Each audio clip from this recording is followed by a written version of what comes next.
Cozi TV presents A Hardin's Day Night, the complete guide, with Melora Hardin. Playing Jan on The Office was a wonderful thing. It was a whole new level of recognition for me, and it led me to many more exciting opportunities. I was anything but an overnight success, though. I have been a working actress since I was 6 years old. And talking to Cozi, we quickly realized that we could put together all these guest starring roles that I'd been on, from child acting to Jan Levinson. First up, I played Belinda on Little House on the Prairie. Belinda. Yes? I told my mother you were going to audition tomorrow, and she said you were more than welcome to come over and rehearse at our place. Oh, that's really nice of you. My mother will accompany on our piano. She will? Yes, she'd love to. I don't want to impose.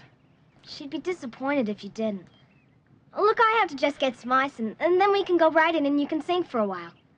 I don't get a chance to sing with the piano very often. Come on, then. All right. Next up is part 2 of this wild Little House on the Prairie story. But my story is about Albert, Matt Laberto, and I had a huge crush on him. You did? Yes. I didn't know that. I did know that. I think you did. This is our special guest. One of my very, very best friends. And we first met when I was auditioning for the role of Carolyn. Young Caroline. I was playing young Charles, and it was a flashback episode. Right, and I was auditioning to play... To play Ma, when Ma met Pa. Exactly. And I told Melora that I wanted her to get the part because we rehearsed this dance number and she didn't step on my feet. All the other girls did. That's right. But I've been a dancer since I was 5, so I was pretty good at keeping off your toes.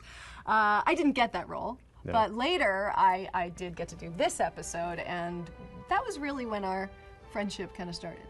It was. We were a little flirtatious, I'd say. A little bit. Just and I definitely remembered you after that. You did?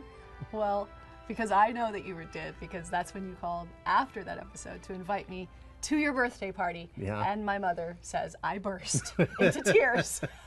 I was so excited. They were good tears, though, I think. But the best part of that was that really that was the beginning of our lifelong friendship. Yeah. And Matt is the godfather to my second daughter, Piper. I am. Yes. And I'm even willing to show up for Hardin's Day Night event. True friendship. That's right. Show up anywhere for you. Well, he's an amazing friend. You lied to me. You're the last one to talk about lying. $3 a penny. All I ever told you was be the most popular booth. Look around. Did I lie? Hey, give the lady some room. I'm sorry you got sick, Belinda.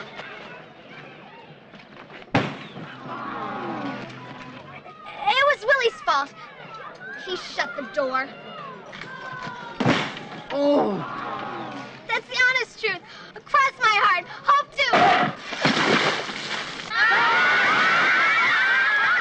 to. Michael Landon directed these episodes, and I was so fortunate that he did. He was so warm and sweet, and he had nurtured his longtime team of trusted people who just worked together so well. There was so much harmony on his sets. He definitely directed, but he never made you feel anything other than valued and collaborative. Even as a child, I noticed it. It was one of the things that I've always held in my heart. It was very inspiring, the way he held a set, and it's something that inspires me as a director, too. I've been on quite a few series, but this fellow has been on just as many. My dad, Jerry Hardin. It was a treat to watch these shows again. It was a revelation to me because I hadn't seen these shows for so many years. And Melora, wow, she was so young. I had forgotten that she was in this episode. I have nothing but nice memories of this show. Michael Landon and Merle Oberon are really lovely guys to work with. Very easygoing, not like the part that I played in this show. Slade. He was a desperate man, and it took a lot of persuasion to get him to do the right thing and get that medicine back to Walnut Grove. I ain't risking losing this chance. Maybe my last. All my life I've been a loser. Now, if we can just hold out here till spring, I know I'm gonna strike a vein. It's not just the boy. You two can get the anthrax, too. You shut up. I ain't listening to no more. Ma, help me, please. Ma'am, I'm telling you, your boy can die. Shut up! I'm gonna help you, Ethan.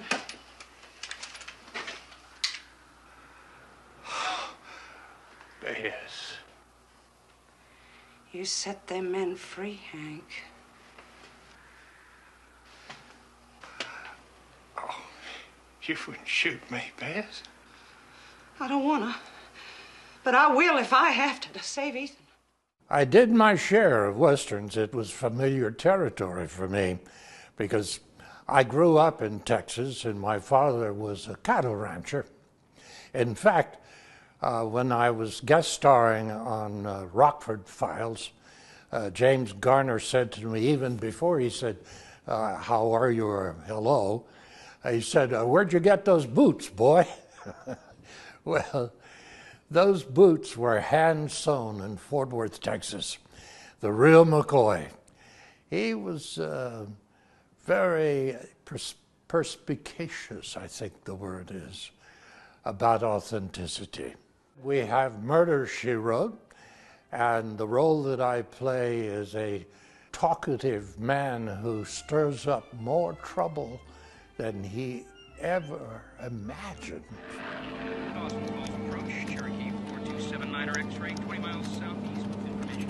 I never did get the hang of those things. Well, it does take a bit of a commitment. Excuse me, I have to get back to work. Oh, sure. Sorry. I mean, I sort of packed it in before they took over the world. I mean, not that I couldn't have figured it out. Better hang on, folks. Looks like we're going to be bounced around all the way to Dominion. I hear they're about to blow up. Sorry? Dominion. Troublemakers. Indians. Are you familiar with the territorial claims of the Hobart Creek Band and how they've been swindled? Depends on who you talk to. Or where your prejudices lie. Perhaps you should try reading what's underneath the headlines.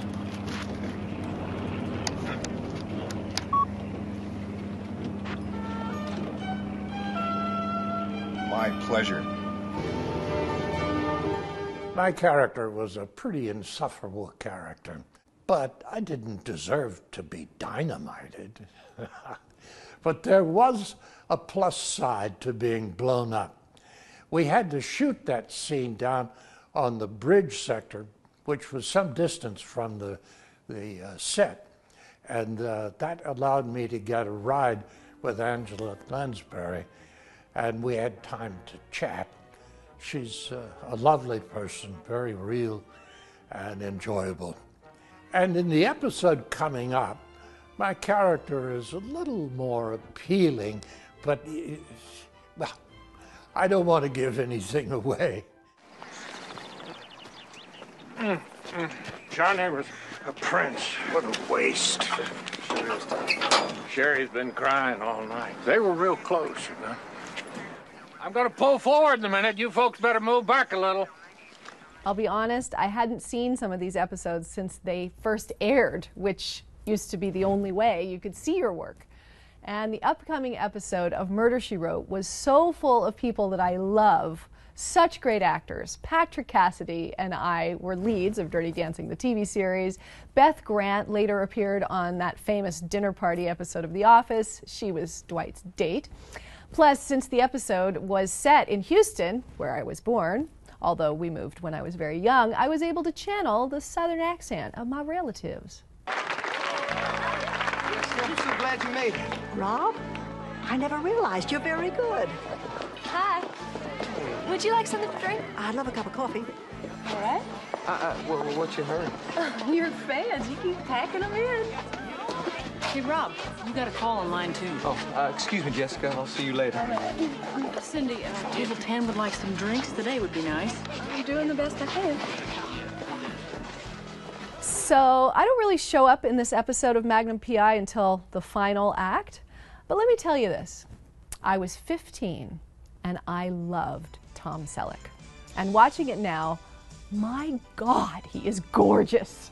I mean, he was just ridiculously handsome and such a sweet man, beautiful on the inside and the out. So lovely to work with.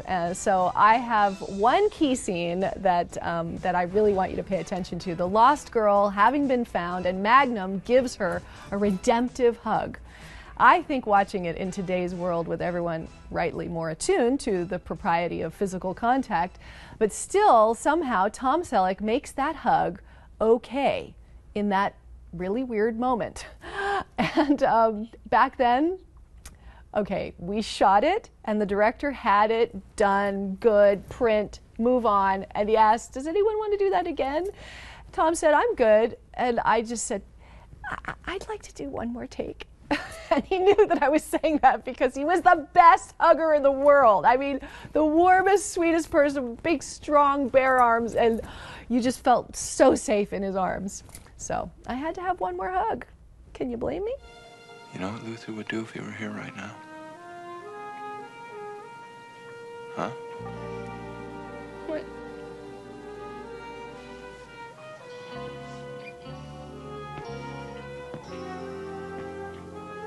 Don't you touch me.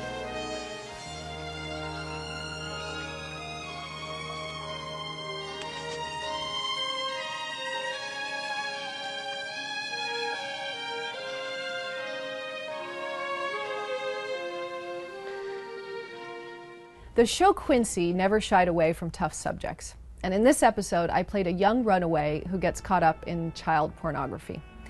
I remember it very well. I was 11, and I knew what the episode was about. But until then, I'd never really thought about anything other than just being 11. About becoming a young woman. Mind if I sit down?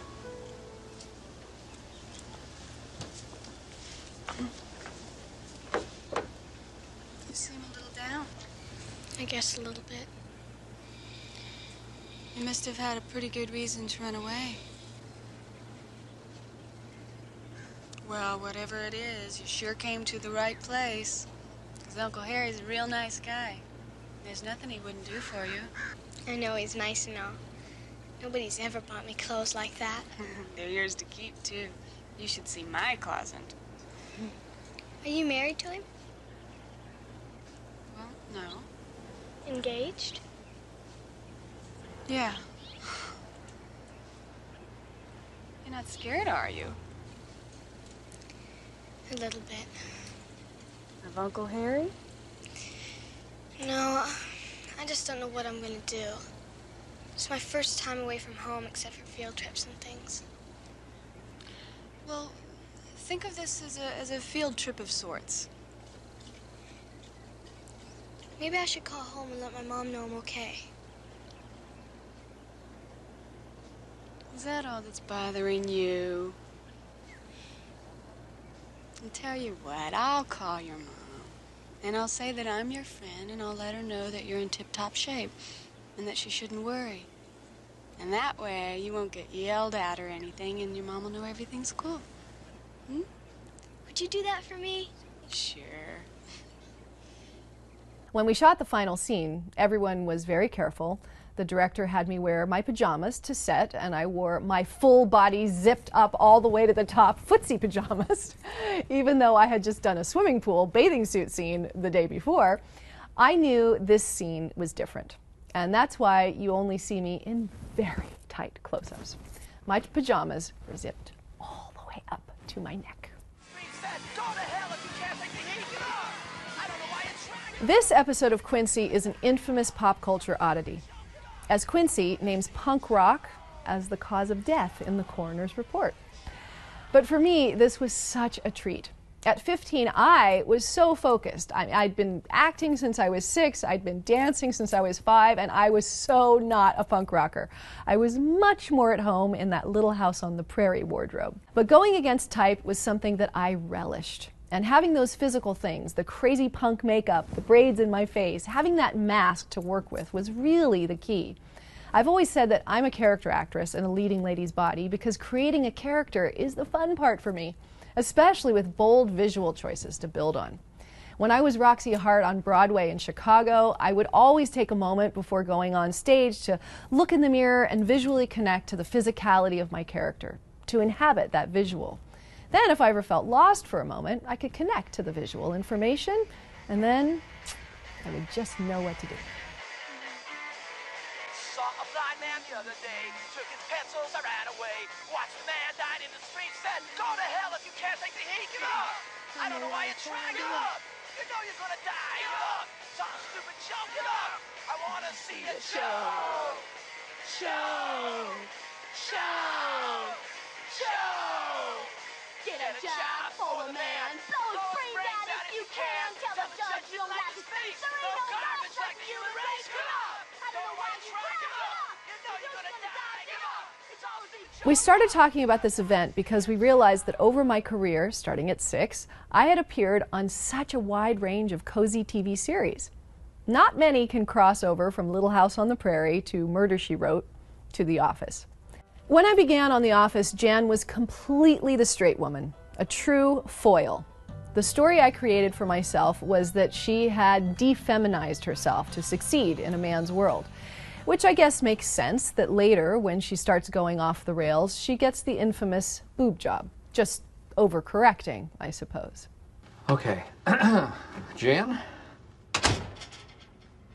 We need to talk.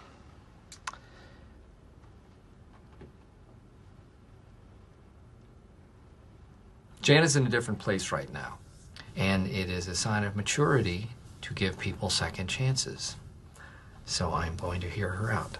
By the time I got to The Office, I had been in 11 or 12 pilots, way more experienced than most of the cast, and I think I was just a little more used to the idea that shows come and go. Because we had won an Emmy for Outstanding Comedy Series, but for me, it was only after we won the SAG Award for Best Ensemble Cast in a Series. It was that trophy. It was so heavy, and I carried it around all night, the night that we won, and the next morning I woke up and I literally could not even lift my arm. That was it. I had physical proof. I could feel it. We were really a hit. I remember being in a grocery store and someone came up to me and said, "Hey, aren't you Melora Hardin?" Wow, that was new. That was cool. They actually knew me. Not bad. Sports metaphors are one of the ways women feel left out of the language of The Office. Now, I know this might sound silly, but many women ask to go over it. So, fumble means... Mistake. Slip. Right. Par for the course is a golf term. It means right on track. Below par means worse. Wait, that should mean better. That doesn't make sense. What about second base? Like, if Michael said he got to second base with you, does that mean you, like, closed a deal? Excuse me? I mean, that's a baseball term, right? I don't know what Michael was talking about. I don't know. Watching these shows and talking with my father about them, we both appreciated the artistry that went into all these series. Such wonderful ensembles. And the music, too. Now no one takes the time for beautiful theme songs like those Little House on the Prairie and Magnum P.I. Oh, I mean, I can sing them right now. Even the long credit sequences. I mean, they even took time to pause for the guest stars credits. Go guest stars. Some of that stuff just really, really warms my heart. TV is so much more fast-paced now, and there's good and bad in that. But I do cherish the way things were. All these wonderful shows shot on film. Oh, they're so gorgeous. The cinematography, everything shot on film. Everything was so beautiful. I loved how my skin looked on that Murder, She Wrote. And not just because I was so young, because I was. But those wonderful landscapes on Little House on the Prairie just really sets the tone and literally grounds the stories. Working now, I've had to get used to seeing that crisp HD digital coldness like you guys are all seeing right now, which you can definitely treat, but still, it's never quite like film. It's never quite like film. Film just has texture and warmth. Believe me, it is a rather strange sensation to have the different eras of your life connected with these TV series. But what a delight and what a privilege to work with all these wonderful actors and directors, from Michael Landon to Tom Selleck to Jack Klugman to Steve Carell. Thanks for joining us on Cozi TV.